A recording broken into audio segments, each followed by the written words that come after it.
Good morning, good afternoon, depending on where you are, and welcome to the session we're going to do today on customers, people, and sustainability. I'm Mark Curtis, and I lead innovation and thought leadership at Accenture Interactive, and we're very focused right now on understanding the human and their role in sustainability. Now, when I started thinking about what we were going to do today, I wanted to bring Glaswegians into the hall. The conversation with security took about half a second before I realized that wasn't going to happen. But we've done the next best thing. We've been out and we've done a deep ethnographic study of Glaswegians, 21 of them. That's deep enough for ethnographic purposes. We've done a deep ethnographic study to try and understand how people here in the city which we're holding COP26 in, how they think about sustainability. And we're going to be showing some videos as I talk, and I'm going to be talking about what we discovered when we talked to them. Because the risk with COP26, and I think the risk of a lot of our conversations, is we get very technocratic very quickly. We talk about carbon reduction, and quite rightly too, because that's clearly, number one on the agenda. We talk about how can we do green technology. We talk about how can we have a responsible value chain. Of course, all of these things are really important. But at the end of them all, there's a human, or many humans. So we need to bring humans back into this. And that's what I want to do over the next 45 minutes, and then with a panel for the 45 minutes after that. So, we're going to start with some poetry, because I think that's a really good place to start, because only humans write poetry. So can we have the first video, please?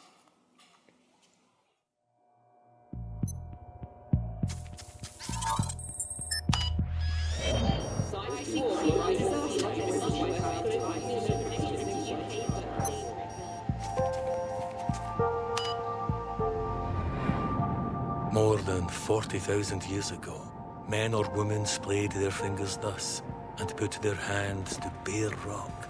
They chewed ochre, red ochre, gritted charcoal, and blue with projectile effort that really took it out of them, their living breath.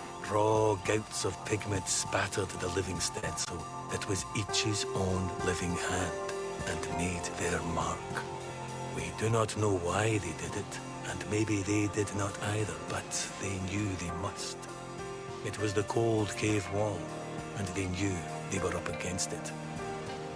We might have moved on from primitive paintings and cave walls, but we're still up against it. It's too much to expect the lone person, gripping their trolley with the weight of the world on their shoulders, to make all the right decisions. The impact of each good choice is ill-defined. The cognitive load is too heavy, and the cost of not trying is too huge. Corporations have the power to make the intangible tangible. To lighten that load, it's their responsibility. It's their turn.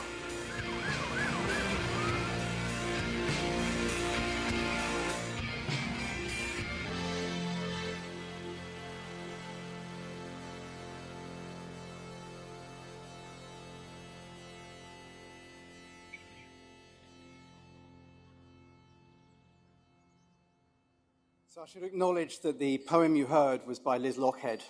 Some people might call her pretty much the national poet of Scotland, so the words are local too.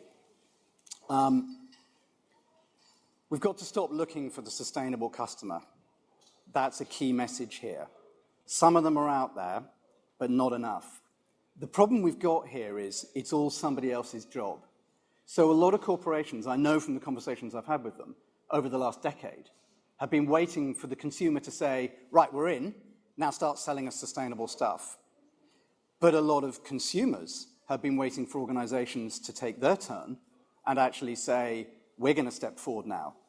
We're kind of waiting for a perfect world where everybody has a Tesla, everybody eats oat milk, everyone goes on holiday just down the road from their house, and if they don't, they do some carbon offsetting as a result of it, where everybody eats plant-based burgers. It's not around the corner. Not near enough, and we're going to talk about why and prove it. Now, I think of these two forces going on. I call them pull versus push. There's the consumer pull, which we believe is weak. It's not as strong as everybody would like it to be if we're concerned about this topic. If the consumer pull is weak, what is happening, and this fortnight is an example of it, is that the push, I think of them as 5 forces. Probably you all have different forces as well, but I'm going to name 5. Which I think are pushing corporations to go there, which are government, Shareholders, we're hearing lots about that every day. Employees, Amazon workers go on strike, not you might have thought because of pay and conditions, but around the environment. Courts, look at how, what happened recently in Holland. And lastly, CEOs' children, which no one mentions, but they're very important. And I've heard it live and direct from several CEOs. My kids are asking me, what are you going to do about this, mummy? So these 5 forces, our belief is, are pushing faster than the pull is coming from consumers. That's a challenge, because that actually creates a gap. So in order to study that gap, we went out and we talked to, as I said, just over 20 Glaswegians over the summer. And there are 4 main messages that I've got for you today. The first is, we need to break the stalemate. And there is this thing called the say-do gap. If you're a consultant, which I am, you might prefer to call this the value-action gap. I think say-do gap is a bit more every day. So this say-do gap is palpably out there. And we can see it when we look at the numbers. These were released actually earlier this year in February. 65% of people globally say, yes, I want purpose-driven brands, but actually only 26% go out of their way to buy from purpose-driven brands or are conscious of it when they're at the point of it or make decisions in favor of those. So you've got this enormous say-do gap going on. And the first reaction to that, obviously my reaction to that when I think about it is, well, organizations need to close the say-do gap. That's their responsibility to begin to do that. Well, actually, it's not exactly as simple as that, is what we really began to find out. I thought about, when we started thinking about this, we thought about behavior change. And we thought about the role that organizations would have in behavior change. And that seemed to lock into place quite quickly as a piece of thinking, that behavior change would be the thing that organizations are going to have to do. And I am going to talk about that quite a bit. But actually, it's not quite as simple as that, because there are nuances around behavior change. So the say-do gap needs this reframe. We're hearing people very concerned all over the world. I think it's 95% in Mexico. It's even the lowest country in the world, Egypt, is 50% of people are saying either I want this to happen or I think it's fairly important. But the reality is that when you go to the point of purchase, for some people it's actually an aspiration do gap, because say is part of the problem. One of the reasons why opinion pollsters have found it so difficult to be accurate over decades now, although I know it is getting better, is because people say one thing about what they're going to do in the voting booth, but then they actually do another, and we've all seen this play out in various countries around the world. It's the same thing when we're talking to them about sustainability. They say one thing, and they might feel like this is the right thing to say, and I have the aspiration to do it. But it's actually worse, because for many people, we think probably the majority, it's sort of vaguely back of mind do gap, rather than the say-do gap. And I want you to bear in mind as I go through it that the Glaswegians we chose for this study had already signaled that they had some interest in sustainability. So we already biased the research because we wanted to talk to people who were thinking about it rather than people who didn't even have an articulation on it. So I think for many people, they're in the vaguely back of mind. And the reason for this is because actually sustainability is not a priority in their everyday lives. And I'm going to talk extensively about that and show some videos which show it. So actually, if we go back, what I'd like to do now is show the next video, which shows us some of the participants in our research in their everyday context. And I think it's really important that we immerse ourselves for a couple of minutes in that texture. So can we have the next video, please?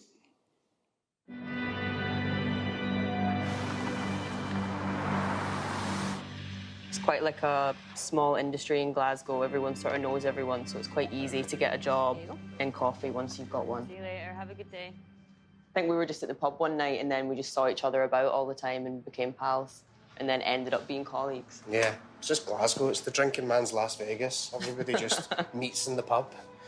We get a big mix. Because we're quite vegan friendly, majority of the people that come in are vegan. They are conscious of the environment. I mean, we just had like one of the best summers we've ever had.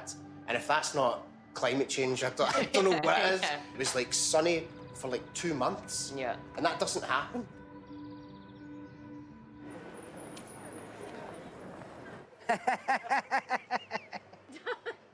Well, keep the monkey. Big Marty. Like it? Mind me asking what year you were born? Who, me? Yeah. 1941. The day they struck the Bismarck. 29th to the 5th, 41. Pity he wasn't on it sometimes. Jimmy, what's your hopes for the future? Get his fish supper on Sunday. And what do you want for dinner? Come here. Do you want... In my household, there is a Yule, which is 5 months old. I've got a 5-year-old and my husband. Can you sit down for 1 second? There is not enough time in the day to get things done. It's hard, especially with 2 kids. You feel like you're constantly chasing your tail. You tend to kind of like bypass things quite a lot. Go! Cha-cha-cha-cha. He's a Havanese, which is the national dog of Cuba. I looked at a Bolognese as well, which is from Bologna, but they were just really, they're about that size. I mean, I'm bad enough being this size, taking him out for a walk. Yeah, so in July, I had a bit of a health scare. I took a heart attack in the living room after letting the dog out, giving him his breakfast, and it was all right to all wrong. It was as quick as that. You could have clicked your fingers. I'm the kind of guy you would find quickly checking emails when they're on a holiday, that type of thing. That whole side of things to me that's now stopped. I just graduated uni this May, and then since then I've been working in hospitality ever since. Most of my money goes on rent, and then food, and then probably going out. You know, maybe I spend money on clothes. I buy like loads of like stuff like online, second-hand. Probably where a lot of it goes as well.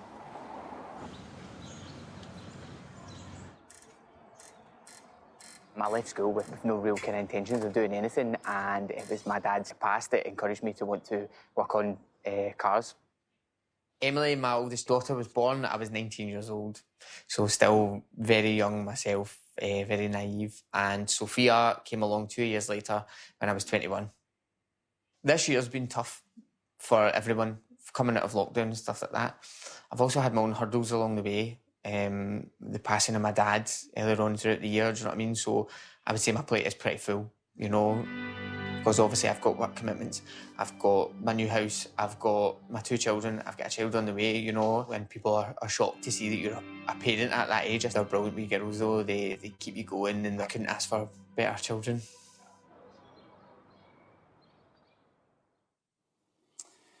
So I think one of the first things we need to talk about is that sustainability is a profoundly global and local issue at the same time. We've done similar research in Sweden, and we're seeing actually different things being said there, but the same things as well. So this is important because we saw Hannah and Mark, we saw Jimmy and Linda, we saw Nabila, Stephen, Sean, Blair, and they had one binding sentiment amongst all of them, which is we're doing our best. And I think you'd probably hear that in most countries across the world. So I think that's a global response that you will hear. But it's important because once you get under the texture of their lives, you only see a little bit of it in this, you begin to understand we need to be careful about what we ask people to do. And COVID doesn't make it any easier.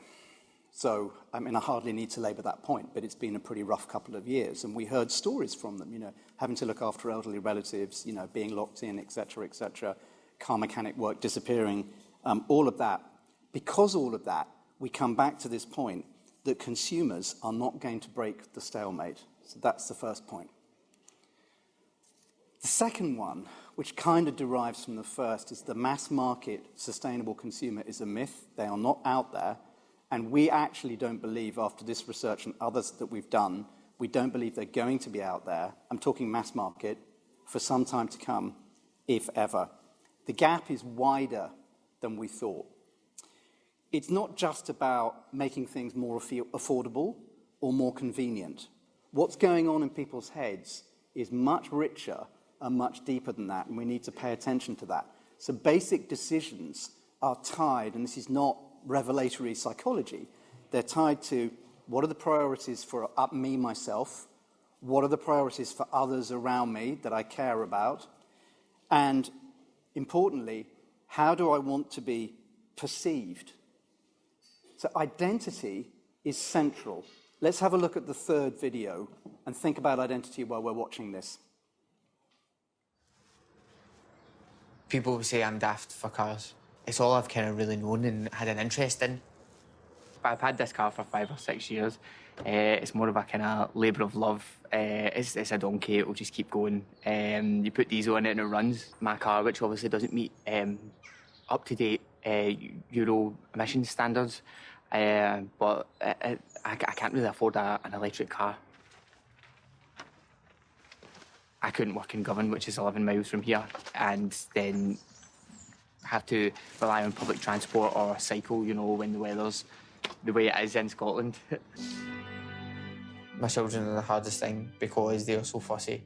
They like chicken nuggets, they like mince and potatoes, do you know what I mean? So to then come home and try and cook 4 meals for 4 different pallets is not sustainable when you're burning all the gas and you've got all the lights lit, you know? I think, like, we can all take, like, a bit of personal responsibility for it, but there's only so much that me recycling is going to do. You know, I'm vegetarian, trying to make steps towards vegan, because, like, dairy and meat agriculture is one of the biggest polluters, but that's, like, personal things, and I'm able to do that. Not everyone in the world is able to do that.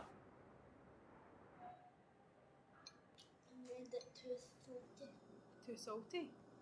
No, I didn't. The word sustainability didn't really mean much to me, I would say, until quite recently. I remember kind of watching the David Attenborough Planet series on Netflix, and I think that's when it really kind of started to hit home. I think when your child points it out to you, you do think about it a lot more. And then when he comes home and he knows more than you, you definitely want to Google that and find out what's happening. My shopping habits, due to COVID and things like that, have changed so much. And I've just become used to getting things online now, and they just get delivered, and it's just so much more easier. This is when we do the lining anyway. I'd love to, at some point, go vegan. I'm not right now. Well, I eat meat, so I'm a terrible example. Yeah, absolutely. It's just so tasty. It's almost like they try and, like, price people out of the market. So it's like, to make yourself feel good, you go like, oh, I'll get a wee vegan thing.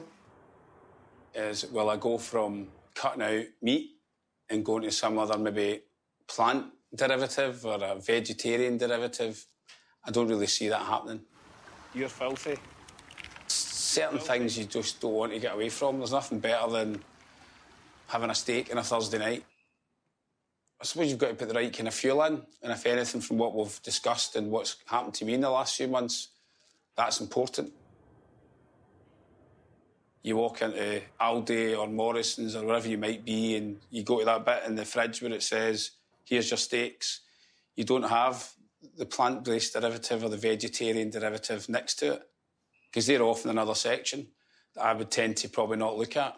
You maybe look at things and try to buy loose stuff, but then 2 hours later you're on ordering stuff online, and then it comes like just covered in packaging. You've then been driven by convenience, and the whole bit of doing your bit for save the planet is went out the window. So 3 observations off that. The first I didn't intend to say, but I can't resist it. I showed these films to my niece last night, who lives in Glasgow, and her husband, who's a Glaswegian, and they said, Glaswegians are just so funny. So I don't think we could have chosen a better city to make films like this. The second one, much more importantly, is that did you catch that at least 3 times they were using quite technical terminology, like plant-based derivative from Stephen, and European emission standards from Sean. I think that's interesting. Now, there's a risk, and anybody who's done research will point this out to me rapidly afterwards, there's a risk when you study people, you change them. And probably we did, because they got into the subject while we were talking to them. So, nonetheless, I think it's interesting that they are beginning to use that terminology. The third one, and probably the most important, is the point I hinted at already, which is that if sustainability is at odds with their identity, as it palpably is for Sean, as it palpably is for Stephen, he's a meat eater, then it's really difficult to make it stick. So identity on top of convenience, on top of what can be afforded, becomes really important. And that's why the third main point that I want to land today is that we need to reframe behavior change. Now, our clients, large organizations, already do behavior change. It's something you've been doing for years, for decades. You try and change behavior to get people to prefer your products and services and experiences over your competitors. So you're actually well versed in the issue of behavior change. But this isn't ordinary behavior change because we need to hit the mark obliquely. We can't go and hit it straight on the head because of many of the things that I've been talking about. And when you look, at Sean, what we need to do so that he can feed his children confidently is we need to cross the line where total behavior change is not realistic, but what we're looking for is incremental behavior change. And that leads us on to, I think, 3 golden rules which brands need to think about. The first is you actually don't need to lead with sustainability, and it's very easy to fall into that trap, and we all have to do a lot of stuff. I mean, this is what COP26 is about over the decade to come, less than a decade. But you don't actually, where the customer and consumer is concerned, need to lead with it. For the majority, Sean, Nabila, Stephen, it doesn't need to be explicit as the come on. In fact, it may be counterproductive because you may go to shame, feelings of guilt, and those tend to end up as feelings of annoyance, and that doesn't help anyone. So you need to lead with what matters most, and you probably need to anchor that in the things that they care about and then sell sustainability to them, if you like, as a co-benefit. The second point is sustainability, if it requires sacrifice, is going to be a challenge. Choices can be really hard to reconcile. So you need to ask, what are the sustainable options really asking of people? I conducted a personal experiment about a month ago. I had to go and speak on sustainability in Hamburg at a conference, and I decided to go from where I live in Sussex by train rather than by plane. This involved some sacrifice. So I quantified the whole thing, and it would have taken 1.5 hours, airport terminal to airport terminal, if I had flown. It took 12 hours from St. Pancras International to Hamburg. I learned several things, amongst which German trains do not run on time. That turns out to be a myth. But much more importantly, I had to stay away from home 2 nights. It, don't tell anyone, but cost Accenture more than it should have done because I went by train, even though we think train is a cheaper alternative, and I had to spend 2 extra nights. So, had I been taking my family, it would have been a no-brainer. There's no way I would have done it on all sorts of counts. So, that was an interesting one because it showed me this issue about sacrifice. And we have to make it easy for people. Just another personal example. A friend of mine gave me a subscription for my birthday, gave me a subscription to Grind coffee pods in the UK. So this is an online coffee pod thing. They send them to you every month. They're fabulous. They're pink. They're beautifully designed. I can't recommend them highly enough. And you can put them in the compost and they decompose. I've tested this within 9 weeks reliably. Now, with a major coffee pod manufacturer I'm not going to name, those don't decompose. Now, you can send them back, but it's a hassle. Previously, we were filling up a green bag. Nobody ever bothered taking it to, not the post office, but somewhere else. So again, sacrifice was involved. And even in a well-intentioned family, we never got around to it. Grind solved the problem. So if effort, price, or food the kids don't like are all part of the sacrifice, we're not going there. The last one is that sustainability is becoming the new form of purpose. And we've talked and written extensively about purpose and its importance to brands over the last 2 to 3 years as we've seen its inexorable rise. I would suggest to you, and I suspect, given the audience, that a lot of people feel is sustainability is the purpose. But something else I've noticed, which I think is really interesting, is the rise of what I would call the triple native startup. So a lot of our clients have been visibly struggling, and we've been helping them at Accenture with digital natives over the last 10 years, maybe more than 10 years, actually. Companies which from the ground up are building with digital in mind because it's just second nature to them. But I've seen something else emerge recently, which is purpose native. I've had 2 really illuminating conversations, one of the startups I mentioned later on, who told me, their CEOs told them, founders told me that they actually sat, in one case almost in a dark room, for a few days, figuring out what's the purpose I want with my career, and then building out from that. And that led him, in fact, and the other one, to sustainability, which then becomes the third native thing. So for a lot of our enterprise clients, the challenge is you're going to be competing over the next 10 years with triple native companies. They've got digital and sustainability and purpose built in from the get-go. And I think that's going to be very important for us to begin to pivot around. So you may well be saying, okay, so what? How do we actually help? Now, this question, how do we help people fulfill their desire to make sustainable choices, I've put up deliberately because it's actually the wrong question. That's based on the thinking we had when we started thinking about this problem, because this statement is likely to appeal to that minority. So it'll always be, or at least for some time to come, a niche game. What it seeks to do is to close the say-do gap. But we need to close the vaguely back-of-mind to-do gap, which is a different order of problem. So actually, the question should be, just how do we help people consume more sustainably?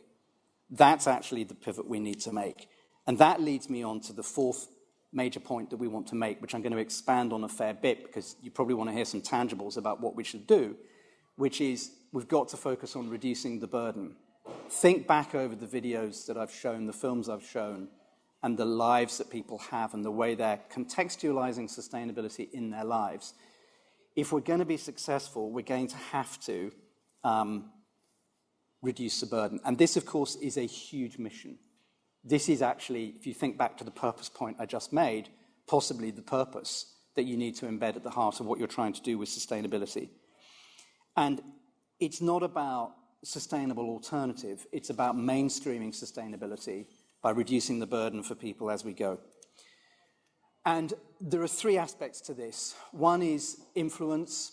One is what you offer. So influence, it's a key marketing and communication skill which many companies have perfected over decades. So we need to lean on that skill. The second is we need to build products and services and experiences. So actually what we put out in the market, the core of what you put out there has to change. And lastly, who and how you lead, how you engage with the world around you. So I'm going to drill into these a little bit more, and I'm going to provide with each one a question with each. So let's think about influence. So there's a lot of talk about information. And I saw this very clearly with the trip to Hamburg that I did, was I tried to find the information. It won't surprise you to know that neither EasyJet, nor British Airways, nor the German railway company, nor the French railway company, nor Eurotunnel, all of whom I had to go with, none of them publish carbon information at the point of purchase. So you have to go somewhere else. So I ended up going somewhere called EcoPassenger, which I can highly recommend to you. I'll come back to EcoPassenger in a moment, but they're very good, but it's hard to find the information. And the thing about information is it's not about increasing the way in which people grasp a complex issue. It's about reducing the burden of choice. And that's why we can do this in three ways. We can do it through intuition. So with intuition, many of you, I think, many of the people I speak to have read Daniel Kahneman's, I think now very famous book, Fast and Slow Thinking. In that, he talks about System 1 and System 2 as two primary modes of people's thought. System 1 is the very quick response in your head, which when I say what's 2 by 2, you know what it is. When I say to you, what's the capital of France, you know what it is. Those are actually Kahneman's examples. System 2 is what happens when you have something more difficult to grasp, like, why am I $1,000 overdrawn? So that's a harder problem to solve. You have to dive into your bank statements. You have to begin to think about it. Whereas, how much money do I have in my bank account? That's a System 1 problem. System 2 is when you have to begin to figure out how to travel to Hamburg by train, for example, and then it all gets a bit messy. So Kahneman's important because System 1 thinking, particularly when we're at the point of sale like she is, we need to be leaning on System 1 thinking, which is why for example, here, and we're showing a real-life example from Foundation Earth, what they're doing is really smart. Just show me what the measurement is here, because that's what I need to know, and then I can begin to make a decision around that. So are we making it intuitive for people at points where it matters? Obviously, if people are buying an electric vehicle, they may be putting in, but you can't rely on that, they may be putting in more time and consideration space into what they're buying. So maybe you can go to System 2 if they're making a really big £40,000 purchase. But if they're on System 1 in the supermarket, then we need to think in a different way. So then we need clarity. So yes, we can have that labeling, but what does good mean? We can't present stuff to people like they're climate scientists, which is actually what EcoPassenger did. I mean, I think EcoPassenger is great, so I applaud them, but I had to work quite hard to understand the stuff. And once it got beyond the carbon load that I was releasing by my journey, I began to struggle a bit. A good example of this, of clarity and providing people with clarity, or a good question to be asking, is the role that our customers think we should be playing, does that match our aspiration as an organization? So I talk a lot in other circumstances about brand permission space. I think there's a sustainability permission space here as well. Brand permission space is, for an example, I don't expect my bank to be able to tell me where a good restaurant is. It's not what banks do, so they shouldn't be providing me with restaurant services. But I do, I could imagine a bank keeping my data safe. They've just about got enough brand permission space to do something like that. In this space, I think what we're talking about is what's the expectation space? Actually, that's a better word. What's the expectation space for what you should fulfill on? So, another personal story. I have an electric vehicle, which I've had for 3 years. It's not, Tesla. It's another brand. It's a well-known global brand. And it's done what I wanted it to do largely. The trouble is, it's a small car. It's got very light alloy wheels deliberately to keep the weight down so that the battery life extends as long as it possibly can. I get that completely. Here's the problem. I live in a farming area in a rural part of southern England, and there are potholes everywhere, right outside my house in the lane. The wheels keep breaking. They're £330 a pop to replace. 2 went a month ago. I had to go into the garage and get them replaced. I don't like spending that amount of money on replacing wheels after only 2 or 3 years. But what gets even worse is when I sit there and I'm thinking about today and what I'm going to be talking about, and I said, what happens to the wheels when you take them away? He said, a lorry comes and takes them away every day, those and the tires. And then they get put in a landfill. So, I'm not going to name the brand, but nobody explained this to me. And of course, then it's systemically complicated because, we all know, I think most of us know, the difference between a car brand globally and the local dealer. They're split in two. So who's taking responsibility here exactly in that story? So clarity about what's going to happen, I think, is very important. And then the third one is context. So what's the point?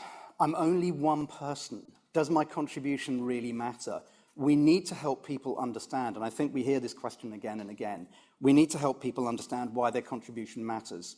So back to the Hamburg journey, it turned out that going by train, this is a bit I feel good about, cost basically 31 kilos of carbon.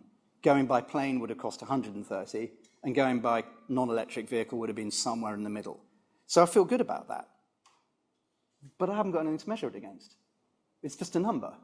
30, well, what do I do with that? I don't know what 30 kilos of carbon look like. And I guess most people don't. So then it's like, well, what do you do with that? So there are people beginning to come up with solutions. So Ecolytic, Duconomy, both great examples of companies that are saying, let's show consumers how they're performing against the average. Now, that's meaningful, because then I can begin to understand how I'm performing. Nest do this with their thermometers. If you have a Nest thermometer, it'll tell you every month how you're performing against other people like you in the area. And that actually provides a really simple, easy to read, totally technocratic way of helping people move forward.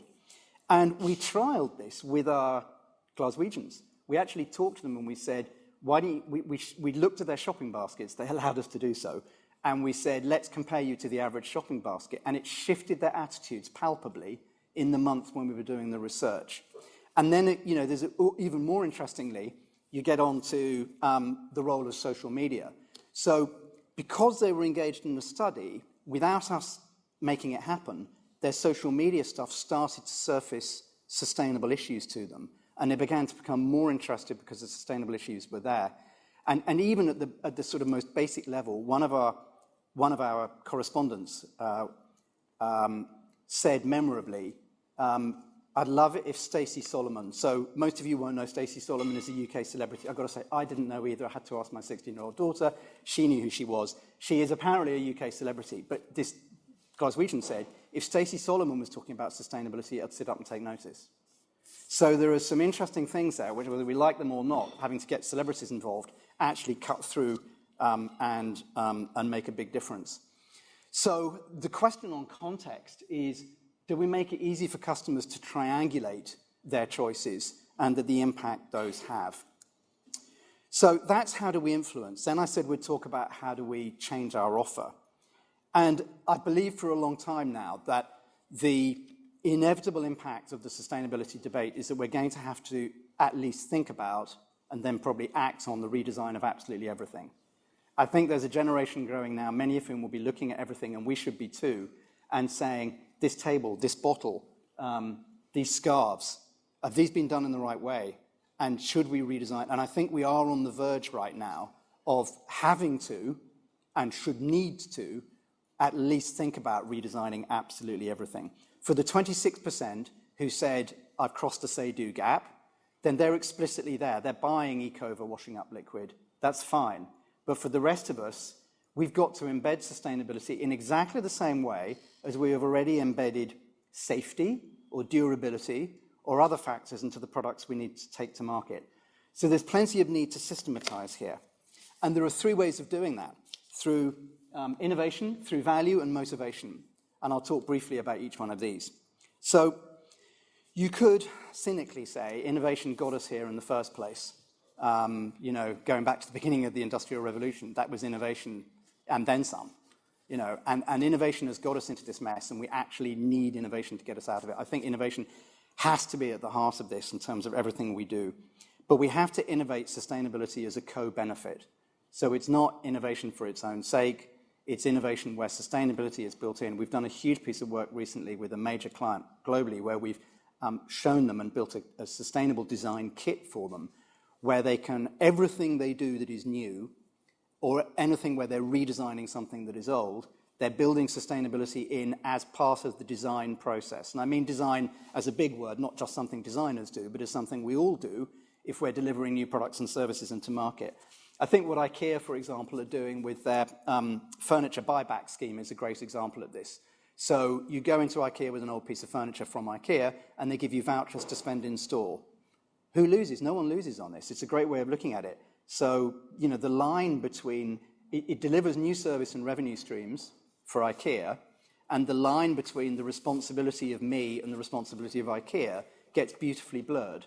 We're in it together, and they're helping me be in it together with them. We also need to think about innovation around the end of life for products as well. Check out what's happening with the tech is trash movement in the US. I think that's very interesting when it comes to technology, a subject close to Accenture's heart. But also look at the way in which the European Union has mandated, and I think quite rightly so, that we should just be standardizing around one kind of wire so we stop throwing things away. So innovation doesn't have to be about what's new, but we have to build sustainability into it. So the question here is, and I've touched on this already actually at length, but where's our responsibility end and where does a customer's responsibility begin? I think that's super important. My car wheel story demonstrates that well, and I think IKEA does as well. So the second thing I want to talk about here is under, the offer is value. So we can't compromise on value to the customer in favor of sustainability because then they're not going to buy, and that becomes a real problem. So examples of people who are not compromising. So Asda, for example, have greener Asda price, which means if you buy loose vegetables, then you're not going to pay any more, this is their guarantee to you, than you are if you buy prepackaged vegetables.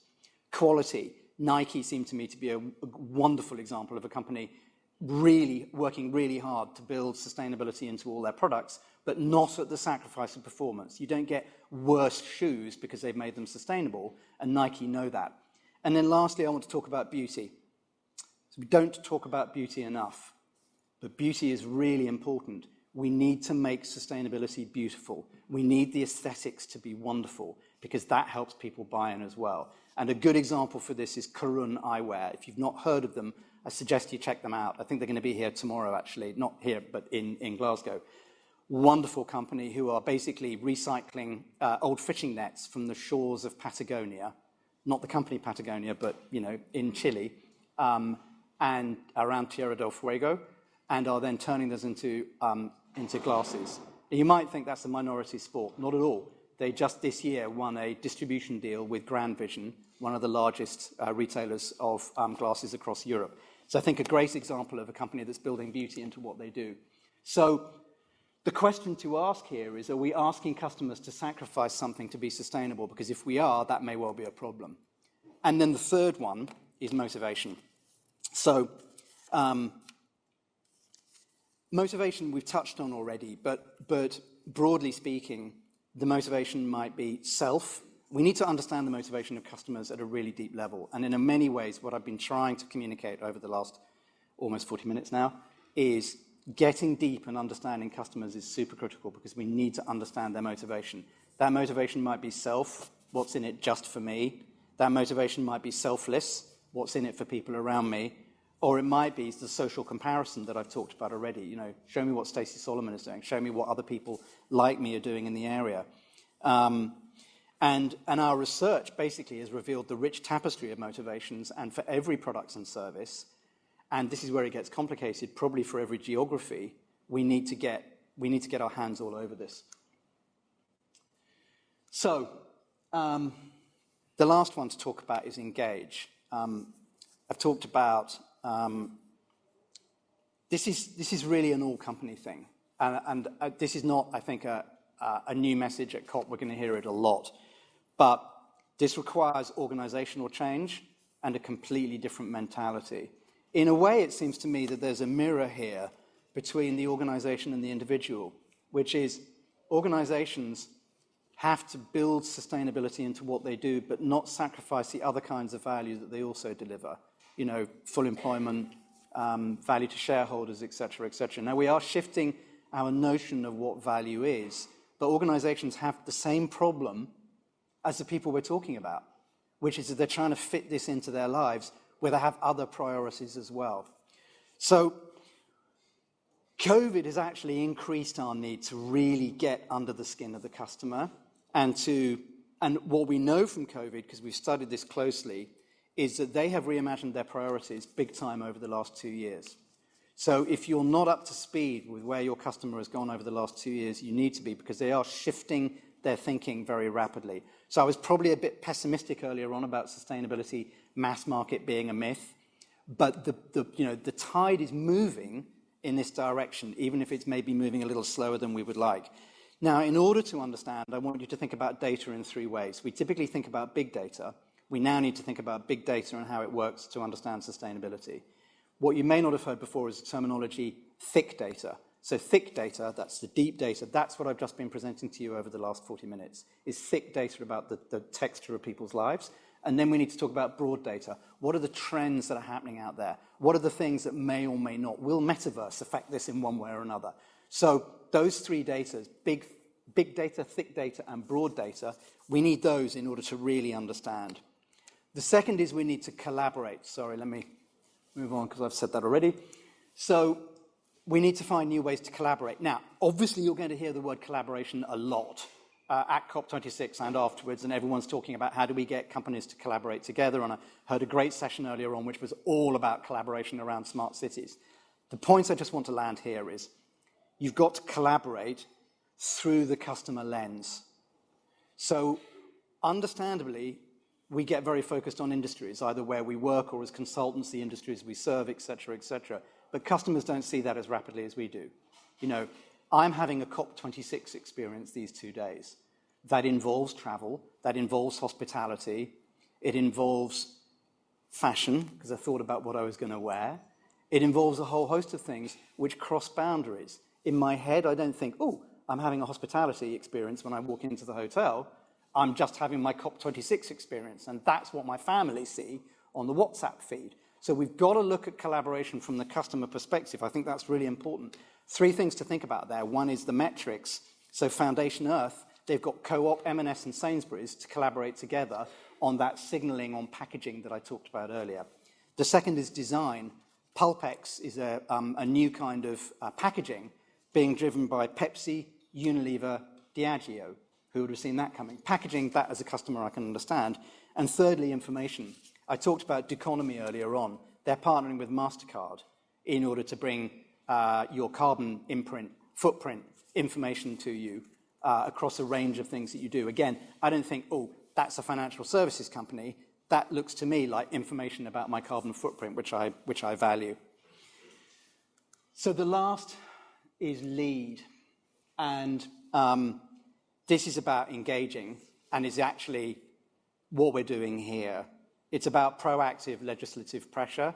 And I believe that companies need to step into this space on behalf of the customer, because they're not going to break the stalemate. We're going to break the stalemate and actually play a leading position in doing so. So there were 4 points that I wanted to talk about today. I want to talk about our need to break the stalemate. That mass, at least for the time coming, is a myth, and we need to accept that and work with it. That behavior change is not as simple as it sounds. It's necessary, but we have to frame it exquisitely carefully. And that the key to doing that is to reduce the burden for people. This, I believe, is the role that companies have. And this, when we're thinking about the human at the end of all of this, this is what we need to be doing with them and for them and on their behalf. So I'm going to finish with one last film, if we can roll the film, please, which shows the people who we worked with in the summer, which shows them talking directly to you about their expectations of enterprise. So if we can have the film, please.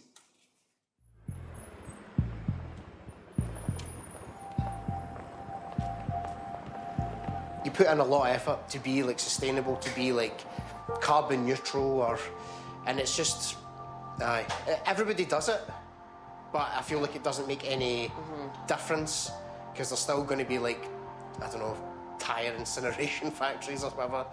I don't think the companies do care as much as they maybe should.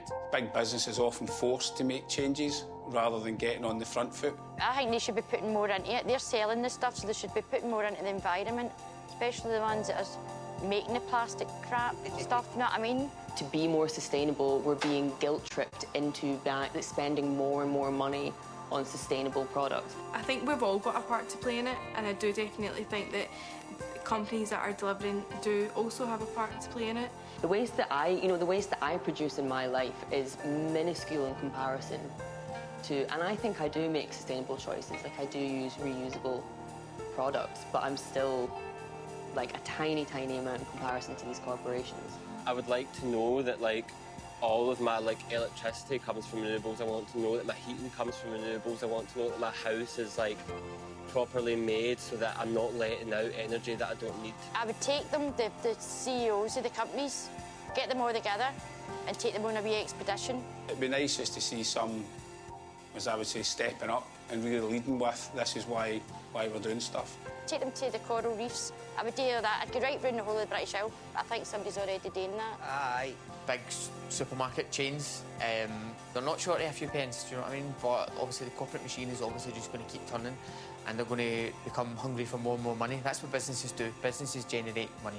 Corporations are going to be the ones who possibly make our world uninhabitable. Instead of putting an advert on the telly, put something about what's happening with the climate and how we can help.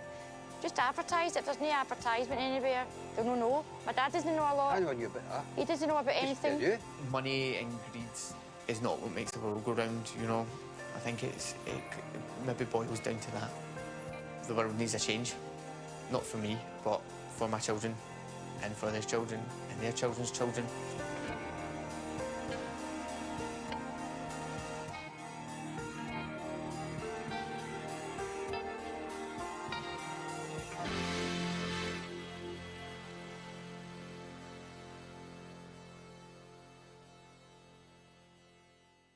So, Hannah, Mark, Sean, Stephen, Nabila, Jimmy and Linda, Blair, they're the humans at the heart of the challenge. So I want to thank them for coming into the hall and talking to us today. Thank you very much.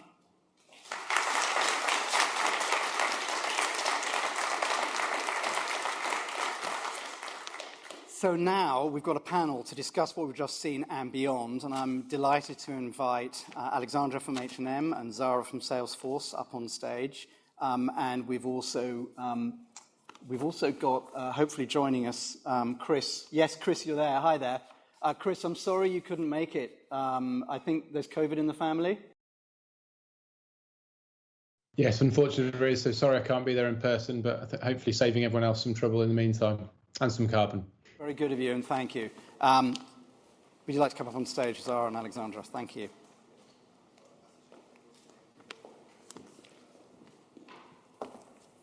Hello, Chris. Nice to see you again. Can you hear me? Hi, Zahra. Hey. I can. So, Chris, as you're not here, let's start with you. Would you like to introduce yourself and your role at OVO? Sure, thanks, Mark. So, hi all. My name's Chris Russell. I'm Managing Director of OVO Drive at OVO Energy. So that's effectively, I look after everything electric vehicles, and very pleased to hear, Mark, that you're already on the journey despite the wheel problem. And just more broadly, my background, I've been in the energy and utility sector for the last 12 years. Thank you. Zahra, do you want to introduce yourself? Thank you, Mark. Hello, I'm Zahra Bahrololoumi. I am the CEO of Salesforce UK and Ireland. I started that role in March, and I must say it feels like coming home today, because for 22 years prior to that, hello Peter, for 22 years prior to that I worked at Accenture. So thrilled to be here. Lovely to have you here. Alexandra. Thank you, nice to be here. Hi, I'm Alexandra Razola. I work as Head of Circular Business Model Incubation at the H&M Group, so working with innovation and circularity for H&M. And I've spent my entire career on human-centered design. So I'm very excited to be here today. Subject close to my heart.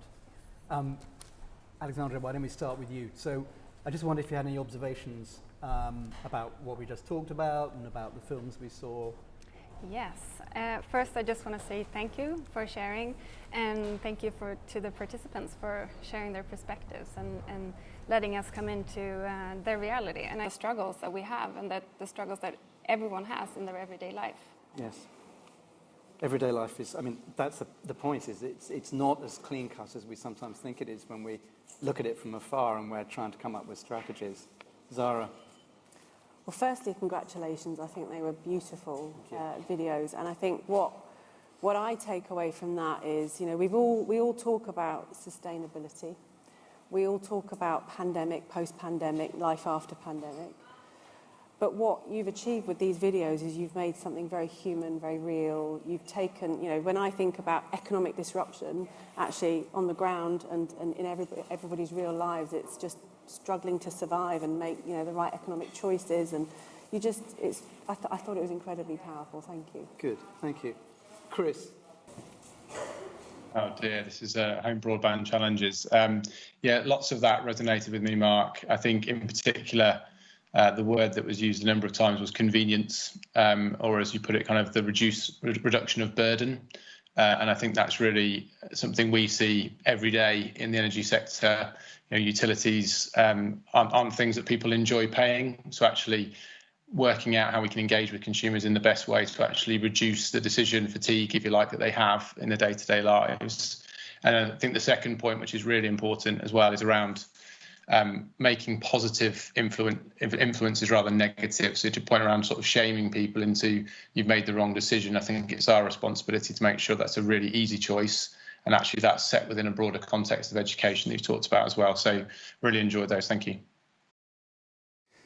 Could I pick up with you, Chris, on that? So can you tell us a bit about what you're doing at OVO? Because I think the EV journey is something that's quite easy for people to relate to because they begin to think about the changes they need to make. So what are the things that you're doing to reduce the burden of the EV journey? To point around journey, you know, we talk a lot about kind of educate, enable, and then engage. So I think Attenborough was mentioned on one of the videos very helpfully. That makes the point really nicely that there is a journey that most consumers are going on, and we talked about a number of frictions within that.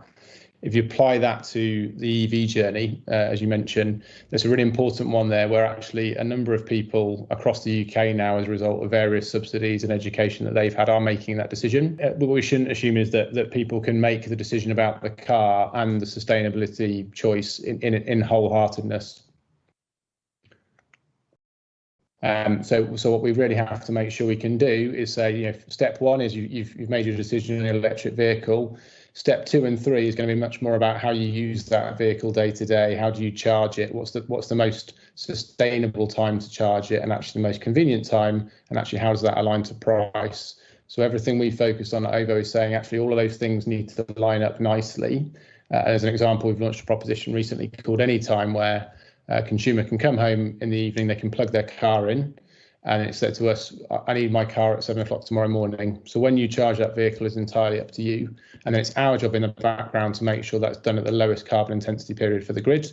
And that also happens to be the cheapest period for the grid. But from a consumer perspective, it's easy. It's the lowest price. We do all the hard stuff, and they just go in and have their dinner and don't think about it. So making sure that kind of that hassle, the absence of friction is built into every single proposition that we do is our job. Thank you, Chris. That's super, and exactly the example I wanted, because I think there's an interesting challenge for you, Alexandra, which is so different, because you're asking people to do something different with the circular model, which, again, actually, like Chris, people haven't done before. So what are the ways in which you're tackling that? Well, I think, and just also from the reflections of the movies, is to really empathize with customers and consumers and understand, their needs and their drivers and their circumstances in order to be able to create services and products that they want to use. And I think, we know that people have a need to live and express and develop their style, and that goes on all the time. But we need to find new ways in order to, put fashion and style where customers are. That doesn't contribute to a throwaway attitude. So I think really taking the human perspective in understanding why and where and how will be key for us moving forward. And how are you going about that? Well, I mean, we're doing a lot of explorations in different circular business models. So I'm looking a lot into re-commerce and rental, and we're investing a lot in that space. And I think, H&M being a global player, we have a big reach, and we have a lot of customers that we can reach with these services. But it needs to be integrated into the core of our business. It can't be something that's just on the side. Because I think what we see, and I think the example with the steaks was so great from the movies, when it's something that's it's not where consumers are, we're asking them to do more, than maybe what's convenient for them. So we need to find ways of integrating this into the core of our business. And do you find, how easy is it for you getting collaboration going across H&M? Because you're in a system, and Yes. this is going to involve behaviour change in the organisation as well as a customer behaviour change. Absolutely, yes. And I think, the way we're tackling this is basically looking through the lens of our entire value chain. We need to work with innovation in all parts of the value chain. So starting from design, how we work with designing our products, how we work with, material innovation, how we work with production and our entire supply chain. But we also need to understand the customer experience, And the way that we're tackling it is, taking a holistic approach to enable a systemic change, because it can't be siloed. And that's difficult in a massive organization. Yeah. But I think one of the foundations that we have within our company is collaboration and working across different boundaries, because this will require everyone to step up. Yeah. It can't just be the people within my team. This is something that will impact our entire business. Zahra, so Salesforce, Yes. different kind of organisation, Yes. not directly consumer-facing, but it seems to me, because your role is to act as an interface between customer and brand, provide the technology behind that. And we saw some of the things on the film. I framed some of them basically physical in supermarkets, but of course a lot is now digital. How are you thinking about how you provide that information to customers and the role that Salesforce plays in creating the behaviour change we talked about? And especially to the masses, right? Yeah. Yeah, that's a really good question. I think just a further reflection in order to answer that question, the debate around climate change, I think, is well established, and I think people do feel like they need to, it's real, we're in code red, they want to do it, and yet they're, consumers are burdened, and all of the brilliant, eloquent ways that you described this, much better than I did, I can. From a Salesforce perspective,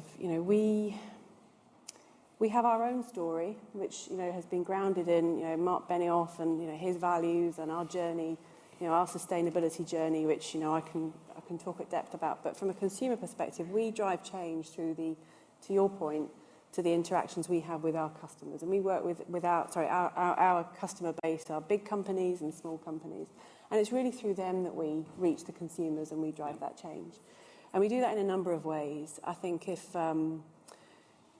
the pandemic has taught Salesforce anything, and 2020 being a poignant year, it's been the role of technology and sustainability and how they go hand in hand, and how that role of technology can accelerate the reach to the masses. So as an example, we have acquired Slack. Slack, we have shown or seen, certainly within the context of the Salesforce example, that it's driven sustainable innovation at speed. We as an organisation, our customers that use it are solving problems 3 times faster. So when you think about that in the context of problems or issues relating to sustainability or reach of customers, then you can see that acceleration. Yes. The second point I would say is through education. So just to be clear, so that's technology as a way of speeding up, because speed is essential right now. Exactly that, right? Okay. And then the role of education and its reach to the masses. We have a free online platform called Trailhead. Some of you will have engaged with it. We've got sustainability training on that. It's free and available to individuals so that they can understand the choices they need to make and the behaviours that they need to adopt. And I think I come back to the technology point because I can see how it is transformative. This morning, Mark, and this is not a Salesforce point, but it's to illustrate that point around technology, I had the pleasure of having breakfast with the 5 Earthshot winners this morning. And I have to say, every time I meet individuals like that, I always think, what the hell have I done with my life? Because they are just so brilliant. But their challenge now is one of scale. Yeah. Their challenge is one of scale. And how do they accelerate the brilliant products and services that they have created? And so when you think about, and now I bring it back to Salesforce, when you think about our role is to connect consumers and companies. And companies create these brilliant products and offerings and want to get it to market beautifully. And our role with our technology enhances that engagement. We have brilliant tool sets that can communicate or allows customers to communicate with their customers and amplify that engagement message. I just remembered one thing. You talked about your car that you purchased from a very well-known manufacturer that we won't mention. Had a certain product suite from Salesforce been engaged within that customer, and they are a customer of ours as well, or a client of ours, then actually you would have received lots of communication tuned to you, clearly personalised, and really enhanced your relationship with your vehicle from a sustainability lens in a way that I think would have... It's great you say that, actually, because one of my complaints about it at the time, when I bought the car originally 3 years ago, was that nobody ever said to me, well done for buying an electric vehicle. Not once. Not the dealer, not the brand, not anything. And it's just such a marketing communications piece. Because that would have spoken to my need to feel like I was doing something. So it's very interesting. Wow, the Earthshot winners, that's really amazing. They are incredibly powerful. Yeah, I bet. And actually, there was one of the video, I can't remember who said it, about the coral, That was Linda. Yeah, about the coral reefs. Well, one of the Earthshot winners is working on that. Yeah. It's funny, the Earthshot thing, because for those of you who aren't aware, this is a thing that Prince William organised with prizes of £1 million, I think. £1 million for each of them. For each of them, and was on TV in Britain about a month ago. And I watched it on a Sunday night, and I found myself getting a bit irritated that the whole thing was being framed with Coldplay and lots of celebrities and actors, and I just felt like, why do we need them? And I was moaning about it the next day to somebody on the team, and she said, but Mark, that's what the say-do thing is all about. That was the story I was trying to tell about if we put people in there that people will listen to. It doesn't matter. What matters is that they hear the message, and I thought that was really, really interesting. I'm just on a roll now. The other comment, and it was the father-daughter, was it Linda? Yes. Father-daughter, I just want some advertising. Just tell me, you've got to tell me. And I think we were having a conversation. Am I allowed to talk about the government, my ask of the government? Yeah, go for it. So, I think Linda had a really valid point. And of course, businesses have a role in communicating their offering. And of course, Salesforce can help with that. But I also want to see propaganda-like levels of communication from the government. And for anybody that's old enough to remember, if I say the strapline to you, don't die of ignorance, what does that make you think? Yeah. AIDS. Yeah. Right? So 1986, propaganda-like levels of communication around HIV, really informative leaflet drops. We've got much more sophisticated methods now. But we were all educated en masse and were able to make choices. I was a child, but, adults could make choices. With COVID, we saw, hands, face, space. And we were educated. And I think that's what people are crying out for, just, non-emotionally loaded, from a guilt perspective, simple communication around choices they need to make. Yes. I think, so I'm going to link it back to you, Chris, because I think certainly in the UK, the government action of mandating that no new internal combustion engine cars can be sold from 2030 is interesting and opens the door for you. How do you then build off that by building trust and brand permission space? Why should I trust OVO more than any other supplier? That's a great question. So I think just touching on the 2030 ban, I think that's a really interesting point, because I was recently asked, do I think that's too far out? Or actually, could we have been more aggressive? I think the really important point there is actually by setting that deadline, it's created a very clear line in the sand ahead of which car companies have to evolve, and they have to update their offering and engage appropriately themselves. So what it's really done, I think, is put a very clear marker down to say this is the direction of travel. So at some point, choice is not going to be there from a consumer perspective, but it has to be led by organisations, which I think is really important. To your question on sort of brand right and kind of ability to have that conversation, I think this really comes down to, it was raised in the video about people being able to go on that journey and make that step. So we've just talked about education.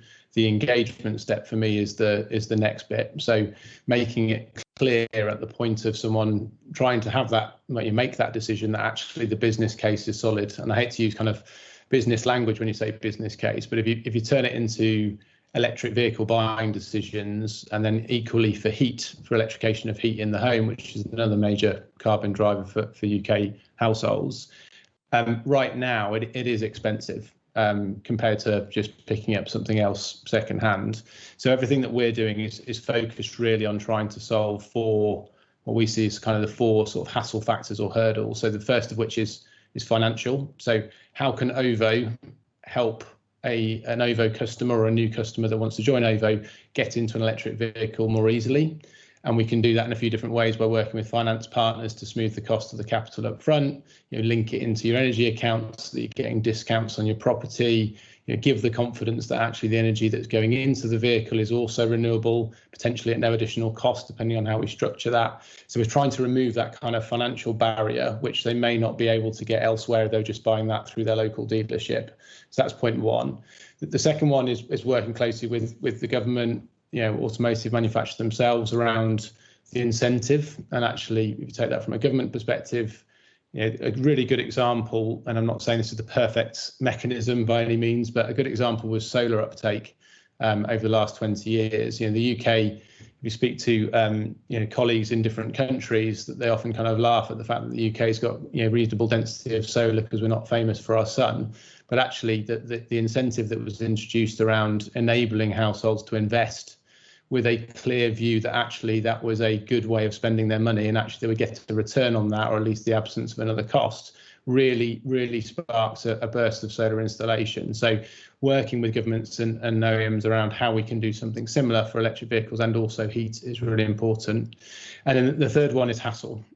So there was a couple of comments in the videos around this, probably more relevant in particular on electrification of heat. But if anyone that's tried to do this themselves will know, it's not the simplest thing to do. If you live in an old property, you've got to make sure it's insulated well. You've probably got to think about pipe work, radiator sizes, potentially ripping up floors. It's not as simple as saying I've switched to a renewable electricity tariff. It's much harder.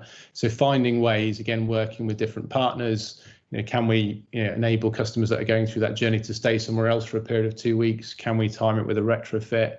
Actually, can that link to a green mortgage, remortgage process that you go through? So how can we solve 3 or 4 different problems? And I think where OVO's scale, backed behind our Plan Zero mission, we have that breadth of partners and that engagement with regulatory bodies and government to actually put in place something that's really genuinely scalable. There was a great comment by the father-daughter combo again that I think her statement was, I'm just a tiny part of this. OVO has 5 million customers across the UK, across the entirety of it. So we have scale. If we can build propositions that actually solve some of those problems, then actually we have the remit and the opportunity to really be part of that transformation. I thought your example there, Chris, of actually going so far as to look at how you can provide alternative accommodation for people for 2 weeks while their pipes are ripped up is a superb example of going the extra mile to reduce the burden. Really, really interesting. Thank you for that. So on switching back to clothing, so different context, same subject overall. How, when we did, as you know, we've done research in Sweden similar to the research we've done here. And one of the things that we heard, because we focused on retail, was, but retail is inherently unsustainable, but I can't give up shopping. So how can you shift, because you're just one of the best-known retail brands in the world. My kids get really excited when I say I'm doing phone calls with H&M. What can you do to shift that brand perception into a space where customers are going to give you permission to do the things that you talked about earlier? Because it seems to be an interesting challenge, to say the least. Absolutely, yes, that is a challenge. I think, when it comes to fashion and sustainability, when we also look at, and I just want to point out that as well, and I know the research that was done in Sweden is really interesting, but also when we look at a global level, we see that it's so different that how consumers think about sustainability when it comes to these things. And in Sweden, it's quite a mature market for these topics. But it's also interesting to look at that then, because then how can we take the customers along for the ride, And I think it's all about providing options to customers and being transparent. Mm-hmm. And we look also at coming back to collaboration, how can we work on an industry level to collaborate on creating that transparency? And I think the HIG index is a good example of how we're working across industries to share, data and making customers aware of the choices that they're making. But one thing that we see is that it's still, even though those are great initiatives and it's fantastic and we're definitely moving in the right direction, it's still very difficult to understand, and it's difficult to understand the impact and what that actually means. So I think what we're trying to do is to really create options that are just like any other products, and that goes back to through the whole value chain, but also the end-of-life services that we can provide. How can we keep garments in the loop for longer? And how can we as a brand take that position? Because we're a big player, so we have both the means and the responsibility to drive the shift in this market. I really love the observation that a lot of this is about collaboration across the value chain with other organizations as well, because typically, let's face it, the construct of, consumer marketing has always been you think about your brand on its own, or almost always. And actually what you're saying is if we're going to change brand permission space, we actually need to think about our brand in collaboration with others. That seems to me to be a radical reset of the way in which we think about marketing, design, communications, etc. So I think that's a really, really interesting point. Yeah. Zahra, back to you. Have you got good examples of brands you're working with who are beginning to shift their permission space, build trust in this space, etc.? We've got many, but actually, given Chris is here from let's talk about energy for a second. I'll zoom in on that, and I think I wanted you to. Okay, all right. Sorry, Chris. Chris and I used to work together a long time ago, so it's nice to see him. I think actually, Alexandra, one thing you just said, you're big, you've got the means, and people are expecting it of you, and I think that features very heavily in many organisations that we talk to. And I did want to actually touch upon SMEs, actually, in a moment. But as to an example of, organisations we're working with, and going back to the trust point, and I think there has been a crisis of trust, and I think, obviously, OVO's leading the way here, but the energy sector has, with the rising wholesale gas prices, we're seeing, organisations, going bust, people are trying to make the right choices and balancing costs. So there is a crisis of trust, I think, in this space. But one organisation we're working with that I think is really leading the way, and it's a bit of an anomaly because they're seen as a behemoth, but they're so progressive, is Engie. Engie, the French utility. Engie, the French utility organisation. And actually, picking on something you just said around, the transparency, they are really wanting to accelerate the shift to zero carbon solutions. And they're being very overt about that, and they're really trying to educate their customer base with that. And I think they're taking a very human and technology kind of led approach in terms of unifying their customer data and trying to create new business models so that they can provide zero carbon solutions as a service. And what they're doing is they're providing an extraordinary level of transparency and data to customers about their usage so that they feel that they're informing customers and guiding them to switch solutions. And I think they are a great example of, acknowledging their role in society, acknowledging the trust challenge, and then utilising through superior engagement and connection, as well as powerful technology solutions with data at the heart of it, to really drive that change. So I really admire what they're doing, and I think they're leading the way. And who's designing? You may not know, but who's designing? Sorry for those who are watching by video. Glasgow may be cold, but there are still flies here. And I know, there are so many flies. I'm worried I'm going to eat one. I've had the same problem. So I talked a bit about the information challenge and about the challenge of making it clear. So you can provide me with lots of data, but how are you going about, or how are Engie going about providing clarity to the data so that I understand its meaning and myself in the context of that? Well, I mean, without going into too much detail, I think it's about how do you frame information in a simplistic way that connects emotionally to the core of an individual and makes a choice easy. I think that's probably the simplest way to frame it, and that's how the message is being communicated. So that is being thought about? It is being thought about. So I think I'd love you to see it. In fact, maybe you can show it to you. Sorry, this fly really likes me. Maybe that's a hint. Can I just pick up on something? Yeah, please. Because I think it's so interesting, and I think what we see from our research is that, a lot of the times consumers default to things that are close to home, right?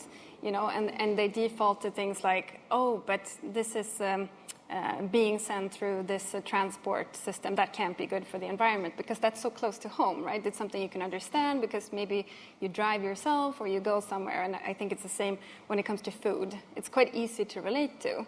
Yes. But when we're talking about carbon emissions, sometimes it's so abstract. Yes. And it'll be so important for us to try to make it tangible. What does this mean? What does this actual energy saving mean for you? And how can we understand what resonates with what customers? Because that will be different. I think that's a marvellous point. And it's worth everyone thinking about that is, I talk about this a lot, but what's the mental model that the customer or the consumer has? And some things it's easy to have mental models over. Like, I can see these beans come from Tanzania. Is that a good idea or is it not? And I understand. I can roughly work out what that chain is. But you're right, with other more complex things like carbon, I don't get that. I don't have a mental model for it. And therefore, I can't engage with it. And unless people have a mental model, they can't engage. Exactly. So Chris, I'm going to come back to you because I can see on the time we've got 2 minutes left. So maybe just a statement from each of you about what you think is next for your organisation. What are the things that you're working on next that you need to create breakthrough on over the next year?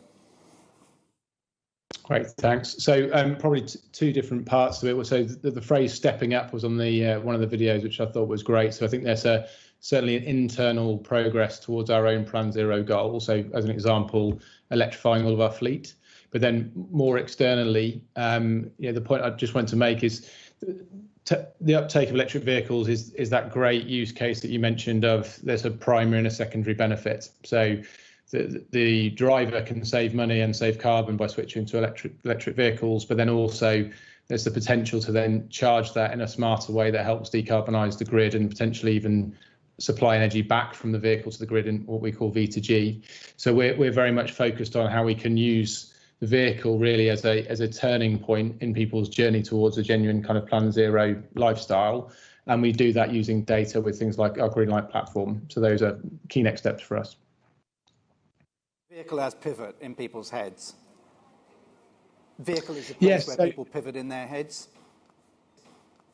Exactly. So for a lot of people, certainly the early kind of adopters of electric vehicles, this has become a bit of a turning point where previously people don't know what a kilowatt hour is. They might have seen it on the electricity bill and not really cared about it, not really thought about where that electricity has come from, and not really have any insight into what the rest of their home is doing. So we see this kind of focusing on the vehicle and then a kind of halo effect building within our customers' minds, and that's a really important transformation moment in our journey. Makes a great deal of sense. Thank you, Chris. Alexandra, what's next for you in the circular business? Yes, I mean, H&M Group has an ambition to become climate positive by 2040, and circular. 2040. Yes. Climate positive. And circular business models will be one of the important levers to pull in order to reach that goal. And I think our ability to deliver on that ambition is really what's going to determine our ability to grow and attract customers and future talent. So it will be super important for us to. That's also a very important point I'm glad you raised. I think one of the things that we haven't talked about today, but that if we actually get things right in this, then it becomes a magnet for the kind of talent that we need. Yes. For sure. Yeah. Because, our employees are people as much as the customers and consumers are, for sure. In fact, they're one and the same. Yeah. Zahra, Salesforce. So Salesforce is actually fully net zero now. So we're really proud of that achievement, and it's been a long and challenging journey, but we are net zero across our full value chain, and we operate with 100% renewable energy across our full operation. And we're also a huge contributor to the 1 trillion trees movement with the WEF. So we're well on our journey, but there's still a lot to do. And I think, to answer your point around what's next, I think there's two things really that come to mind. One is alleviating the burden for our own customers. And actually, we are doing that through the use of our product called Sustainability Cloud, which was something that's been demand-led. We never intended to productize this, but it accelerated our own sustainability journey and our path to net zero. And actually, we're seeing more and more demand for it because we can provide, full transparency of an environmental footprint for an organisation. It's, investor grade, customizable ESG data that can really help with filings and audits, as well as being able to, most importantly, to be able to act and respond. So we're really, really working with a number of organisations around, the Sustainability Cloud, including Accenture. So Accenture is a huge partner with us on that. And the last point, I come back to my SMEs, right? So H&M have the scale and the responsibility. Salesforce has the scale, Accenture has the scale. But we've got to remember that our economy is made up of hundreds of thousands of SMEs, small and medium enterprises, who are really struggling. They can barely survive themselves, particularly post-pandemic. And actually, they don't have the luxury of a sustainability officer. They don't have the luxury even of a marketing officer. So from a Salesforce perspective, it's really important to us that we amplify our impact. And in doing so, we've actually captured our journey and our learnings through what we've called a climate action report. So we've created that around 6 key themes, around carbon reduction, removal, the trillion trees and restoration, education, innovation, and advocacy. So we've created that so that we can enable and educate and help the broader SME base to accelerate their own journey. So for us, it's about removing the burden with the tech, as well as amplifying that message to help those that don't have the luxury that we have as large organisations. I'm glad you brought SMEs into the room. I think that's such a good point, and probably largely not so visible here, except for the triple native startups that we talked about earlier. Yes. Okay, so that's all we have time for today. Chris, thank you very much. Alexandra, Zahra, thank you.